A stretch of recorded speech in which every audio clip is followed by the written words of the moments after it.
Hi, welcome to the Streetwise channel. Today we're looking at the 5 virtual skills leaders need now. Now, don't forget to look at the legal disclaimer. Make sure you know that this is educational purpose only. It's not a recommendation to buy, sell, or otherwise. So, during the last couple of weeks, I found that there are so many challenges that when you're working virtually.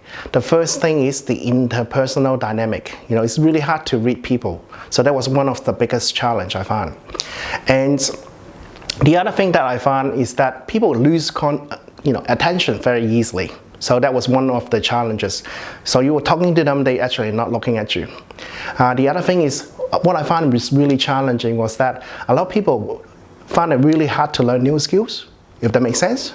So just be aware of that. That was one of the challenge. And the other thing is that most people are not comfortable actually talking or discuss confidential information over the internet. So that was really hard to get certain skills or answer from people, if that makes sense. So they are the 4 challenges that I found was really challenging in the last 7 weeks. Now, so what I come up with is the 5 virtual skill sets that any leader we actually need. The first one is strategic communication. We do your visions and mission statements. You need to revamp your mode of communications. Your culture need to be changed, and also your HR. So I'm going to go for each one of them and share with you what I found during the last couple of weeks. First thing first, you need to keep sharing your mission and vision statements and the values.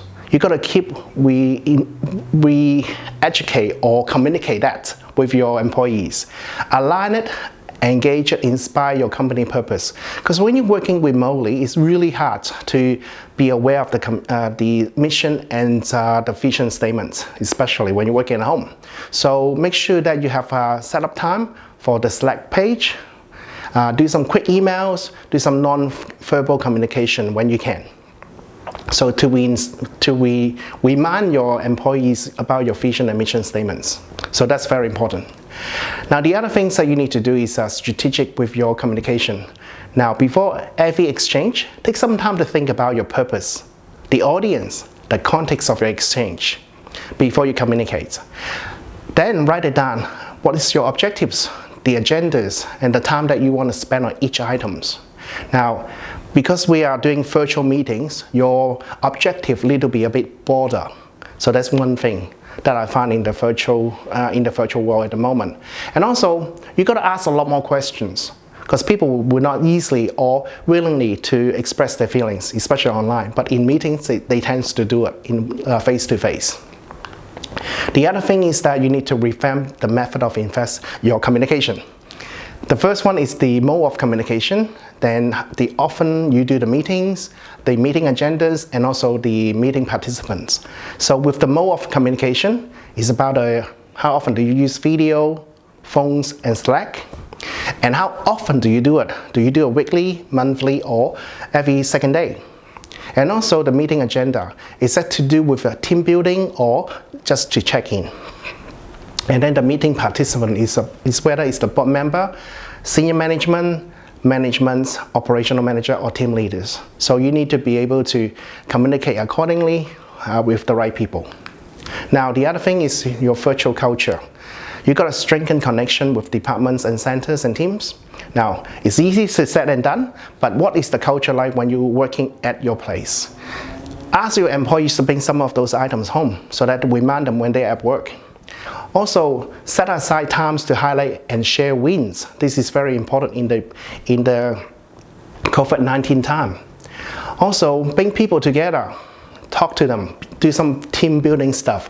In the past, it's not essential. Now it's more important than ever.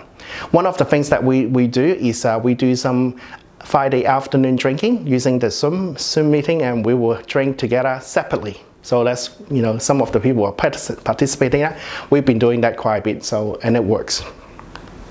The other thing is the virtual HR. Now, there are things going to be changed, especially with the virtual world. First of all, you need to check on your members regularly. You really need to do this. You need to look after them.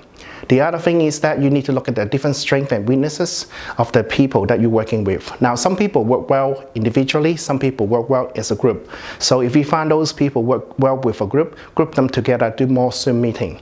If those who are comfortable with working by themselves, then let them be. But make sure you set time to check in. Also, the reporting protocol, you need to change it, because in a normal working environment, a lot of report protocol works, but in a virtual world, you got to make it more flexible. Now, the other things you need to do is ask a lot more feedbacks and thoughts. Okay, you got to ask people how they feel, what is their feedbacks, and then improve on it. And finally, you need to redeploy the function and role. Now, since we are in virtual world, we do things very differently, so you need to be aware of that. Okay, so that's very important. Now, don't forget to support our channel. Now, like, share, and subscribe.